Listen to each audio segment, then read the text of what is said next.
Hi everyone! I just wanted to make a really quick message before this video begins. It's all about Veganuary, how to go vegan in January and for the rest of the year. But I just wanted to let you know that I recorded this video before the new year, and that's why there are some references as if it's before the new year and not present, because that's when it was recorded. So I just thought I'd let you know that so you don't get confused as to why I'm saying like, oh, I can't believe the year's nearly over when the year is over. So yeah, just thought I'd let you know. Anyway, enjoy the video, grab yourself a cup of tea because there is a lot of information to cover in this one. So yeah, get yourself a coffee, cup of tea, whatever you like, and I hope you enjoy it. Okay. Hello everybody and welcome to Hello Vegan Bee. Before I start, I just want to clarify, yes, I am drinking water out of a wine glass. And what? Today is the day we talk about how to go vegan in 2020. The year is nearly over and I can't believe it.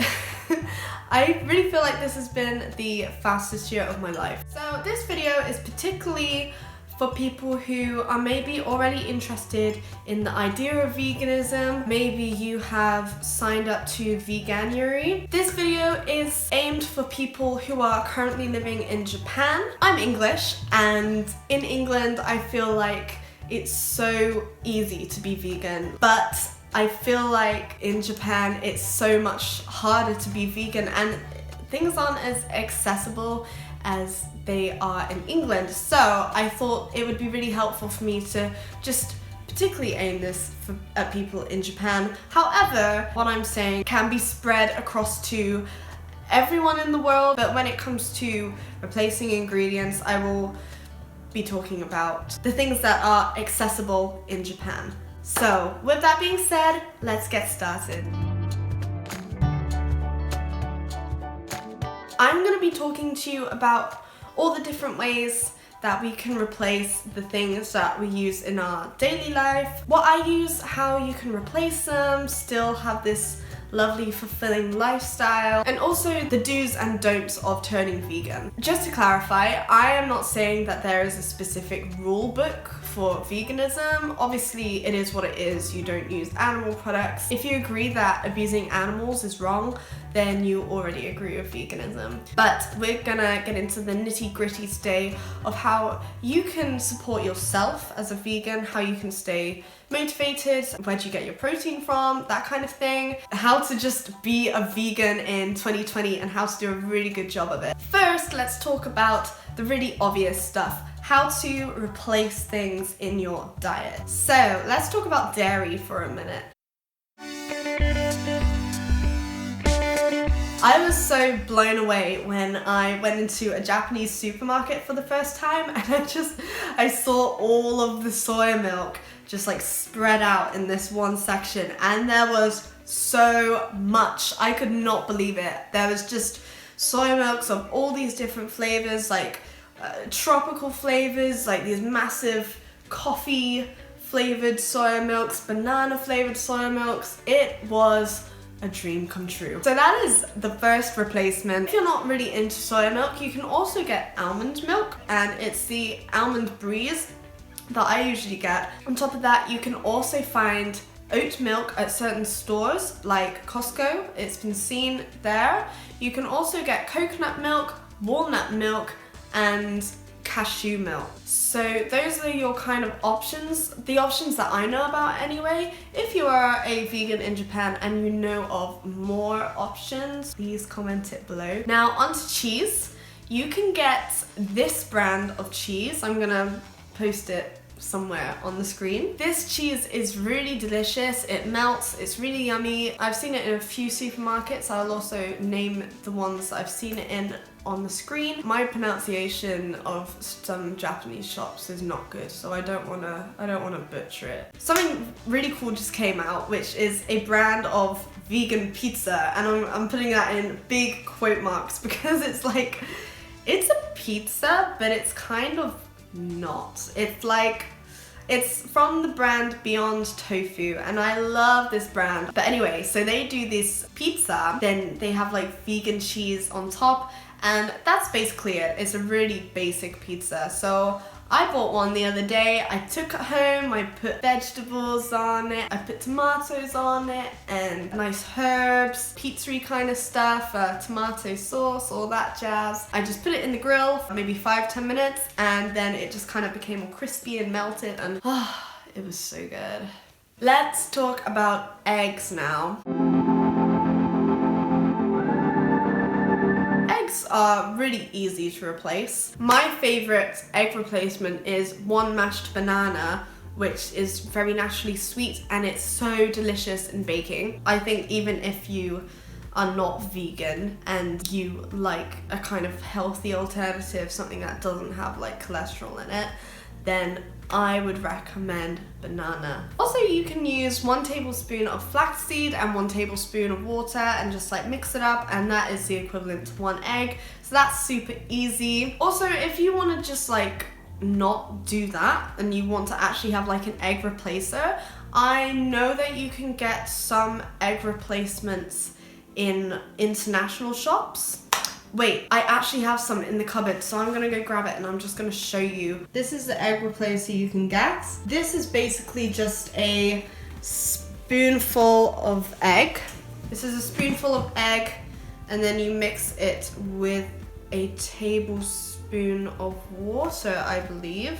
That is, to replace 1 egg yolk, you add 1 tablespoon of egg replacer and then half a table, wait. I can't read. Okay, I'm gonna try this one more time.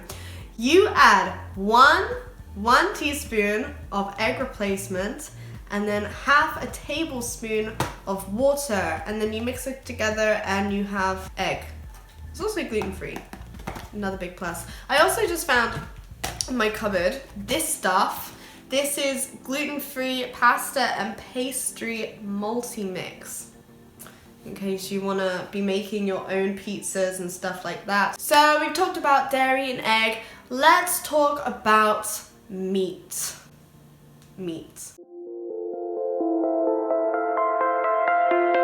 Vegan meat in Japan is not as popular as, in England, for example. What I would say as a beginner going vegan, I'd really look into the nuts and bolts of veganism. What you can get is beans and grains such as chickpeas, kidney beans, and rice, just name a few, and you can actually make burgers out of that. Also, there are shops where you can get like stuff like jackfruit.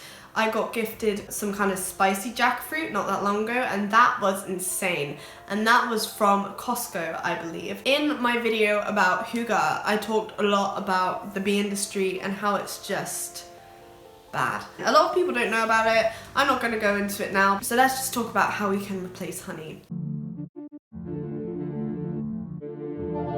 Honey is quite easy to be replaced. It can be replaced with other mindful and more natural sweeteners such as fruit syrup, coconut sugar, which you can also get in international shops. You can get coconut nectar, agave syrup, and maple syrup. I've seen a lot of maple syrup in Japan, so that's an easy replacement. Obviously you can use sugar.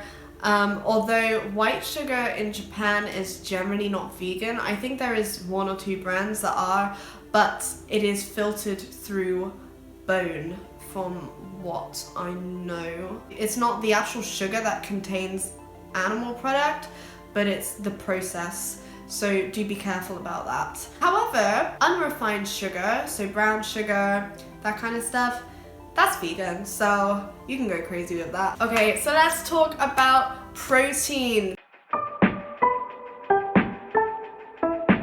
This seems to be the big question on everyone's mind. Where do vegans get their protein from? How are we not shriveling away? How are we not even dead? We get our protein from everywhere. Protein is everywhere, people. I don't have to take loads of supplements. I'm not shriveling away. I get so much protein every single day. I probably get more protein than I'm supposed to. You can get as much protein as you need every single day on a vegan diet as long as you are having the right calorie intake. You don't need to monitor it, you don't need to be careful about it. As long as you're having enough calories and as long as you're not eating like crap all the time, you're gonna get enough protein and you're gonna be just fine. The truth is, when you have protein from animal products, that protein is actually just the protein that came from plants, and then the animal eats the protein from the plants, and then you eat the animals. So basically, you are just having secondhand protein from plants. Being vegan,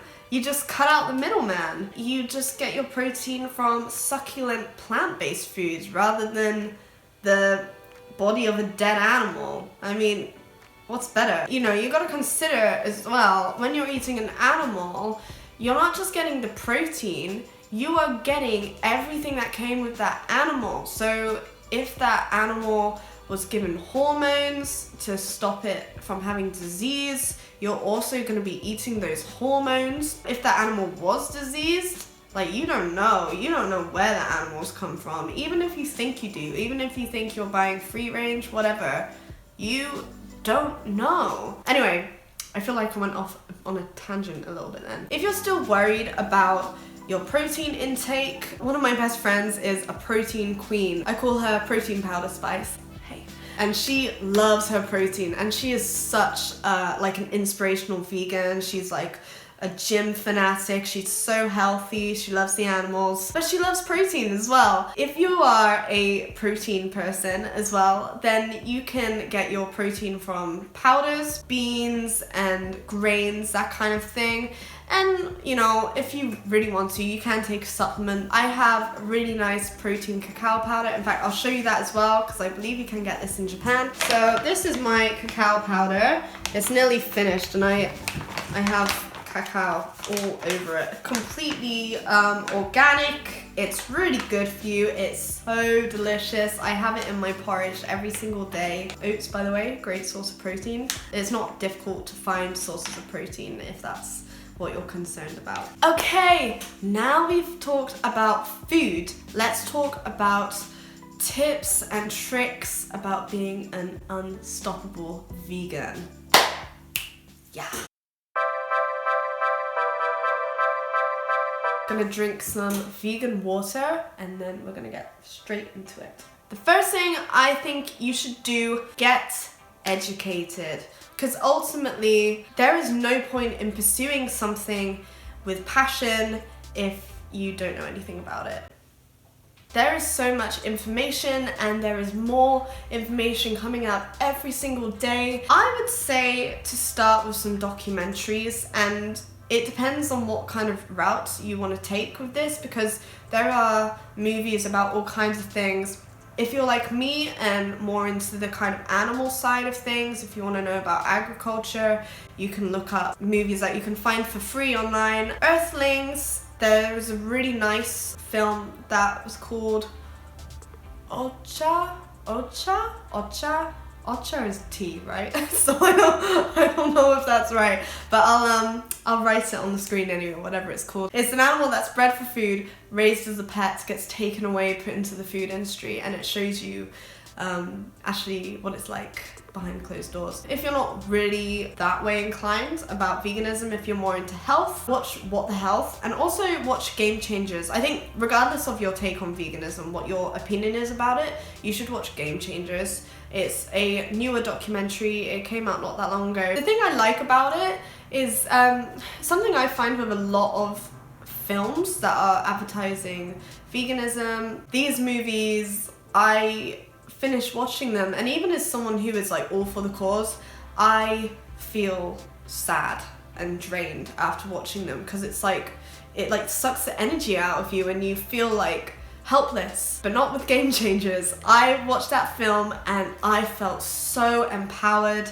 and I felt really motivated to just do my best, and I felt really informed as well. It was just a really, overall really good movie. Well done to whoever made that, and I would recommend everyone watch it, vegan or not, just watch it, it's so good. Also, you can check out YouTubers online. I personally absolutely adore Ralph Smart. He goes under the YouTube channel Infinite Waters. He is such a light to the world. He's a really wonderful person. And also check out Earthling Ed. He is like the king of veganism. I kind of see him as like the face of like the English vegan community. I have a friend who knows him and she says that he's lovely. Anyway, if you are like me, a 22-year-old millennial who is on social media, get savvy with it. I think in this day and age, it's so easy to just connect with people and feel like you aren't alone. And I think in Japan as well, like, we are not the majority. Like, you need to meet people who are on the same level as you, otherwise it can get lonely. Speaking of social media, go check out my pages. I am at helloveganbee on Instagram, Pinterest, and Facebook. And also you can check out helloveganbee.com. If you want to connect with me anyway, send me a message. If you watch my video, I'm always happy to just chat about veganism and, you know, just chat in general. Next, I would say get the Happy Cow app. You can have it for free on your laptop or computer, and I think if you pay for the app on your phone, I believe it's like £2.49. That's not very helpful, is it? Because we're talking about Japan. Translate that into yen, and then that's how much it probably is. You can get all of the vegan restaurants in your area, all of the places that do vegan options. It has saved my life since being in Japan. It really has. I've discovered places that I wouldn't even know existed if it wasn't for Happy Cow. So do go check that out. It's really useful. This next point kind of goes back to like social media. Talk to other vegans. If you are wondering anything, if you have like questions, if you have concerns, like, you can join groups, you can just talk to people, join Facebook groups. Chances are people will be really happy to talk to you. I'll be really happy to talk to you and just give advice and just help you with this process of becoming plant-based and going vegan. The internet is at your disposal. Vegans are really nice people. From my experience, I don't think I've ever met a vegan I didn't like, so. And speaking of people that I don't like, my next point is to ignore jerks. It's very more than likely that you're gonna come across people who belittle you, don't get it, people who might even take the mick out of you, and people who are just unkind.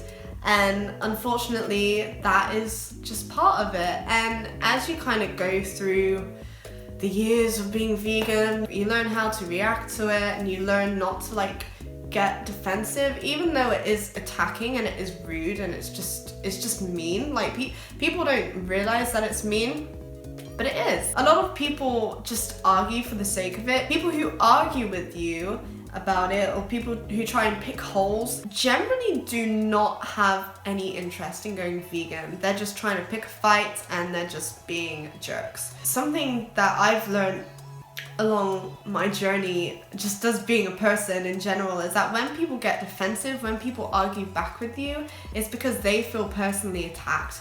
It's because they know what they're doing is wrong and they bite back, even if you haven't said anything. The best thing that you can do is not argue back, because believe me, 15-year-old Jazzy getting really annoyed at people like that, it gets really old really fast and it gets really tiring. The best thing you can do is tell someone that if they are genuinely interested in becoming vegan, is to get educated and research it in their own time, and then just leave it at that. You don't have to entertain negativity. You don't have to put yourself in any situation that makes you feel uncomfortable. Finally, on tips and tricks for becoming a vegan in 2020, still can't believe that it's nearly next year. That's so crazy to me. I've been in Japan for nearly a year. Last tip, how to become a vegan in 2020 is to get creative in the kitchen.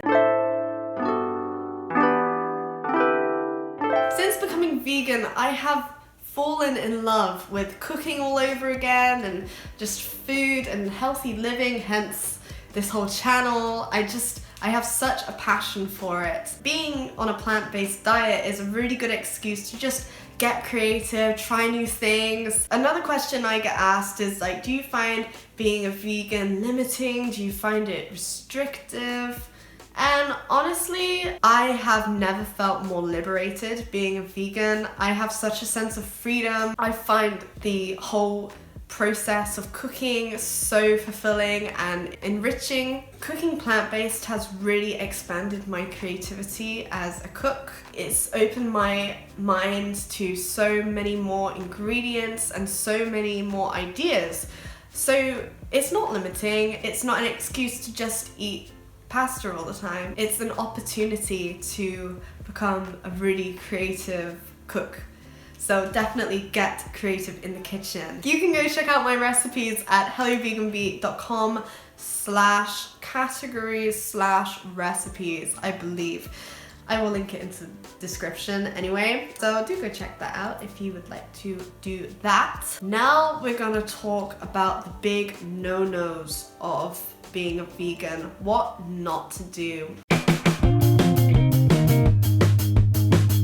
This is not me being like, you are not allowed to do this as a vegan, this is the set of rules, but this is, in my opinion, how can you do this in a way that is enriching and fulfilling and that will make you happy, okay? This kind of leads on from my last point about being creative in the kitchen. Do not replace animal products with junk food. Yes, vegan junk food is so delicious. It proves that there's literally no reason to be eating animal products, but it can completely defeat the purpose of living clean and healthy, which is something that plant-based living really promotes. In order to do this in a healthy way, please do not replace all of the animal products you eat with your junk food, okay? Because you're just gonna be unhealthy, and that's the bottom line. What do you think is gonna happen? You know, you're not gonna be happy and you're not gonna be full of energy, you're gonna be sluggish and you're gonna feel crap. Make sure you replace animal products with really healthy things like vegetables, grains. They taste really good and it's a really great excuse to make more creative meals and it will make your soul really happy. So leading on to my next point, do not preach, educate.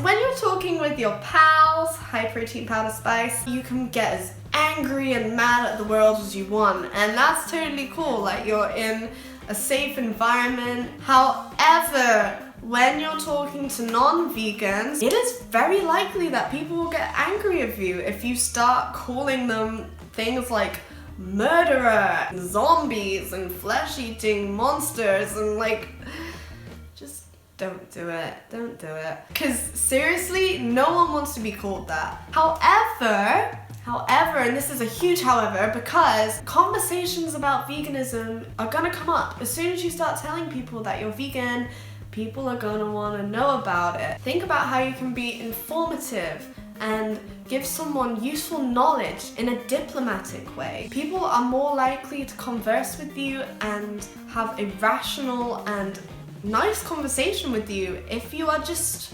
nice. However, as previously stated, as soon as people start coming up with questions like, if you only lived on a desert island with a pig, would you eat it? But bacon, all of those kind of comments, that is your time to leave. That is when the person is no longer having an adult conversation and just wants to create an argument. So as soon as that happens, get the hell out of there. Now on to my final point, a big no-no of being vegan. This is gonna happen throughout your entire journey and throughout your entire life, in fact. Simply just do not be too hard on you if and when you slip up. Don't beat yourself up about it if you slip up. The truth is, it happens to everyone and it will just keep happening, unfortunately, because we don't live in a vegan world. And especially in Japan, if you're a vegan person in Japan and you're English and you are not very good at reading Japanese, even if you can read Japanese, sometimes things are very vague on labels and things aren't clearly marked. A lot of the time you don't even know. And so when you do find out that you slip up, it is crap. It's not good. And the truth is, it happens to everyone, no matter how long you've been vegan. The thing is, slipping up is always gonna feel horrid. You have to kind of learn how to move on from it and just not do it again, and just move forwards and have happiness in knowing that being vegan, you are being part of the change and solution, making the world a better place. So there you have it. I hope that you found this information useful and helpful. Best of luck with your journey to veganism, and do go check out veganuary.com because it's a really useful tool. And don't forget to go check out helloveganbee.com. Give this video a like, a comment, and subscribe. All of that good stuff if you liked it. And go follow me on my social networks. I'm on Instagram, Pinterest, Twitter. Not Twitter. I deleted Twitter. Instagram. What am I on? I'm on Instagram, Pinterest, and Facebook, all at helloveganbee. So do go check me out. As I say, if you need any more information, any more resources, if you are serious about going vegan in 2020 and you're really intrigued, please get in contact with me. I'd be so more than happy to chat with you about it. That's all I have for you. Okay, thank you so much for watching, and until next time.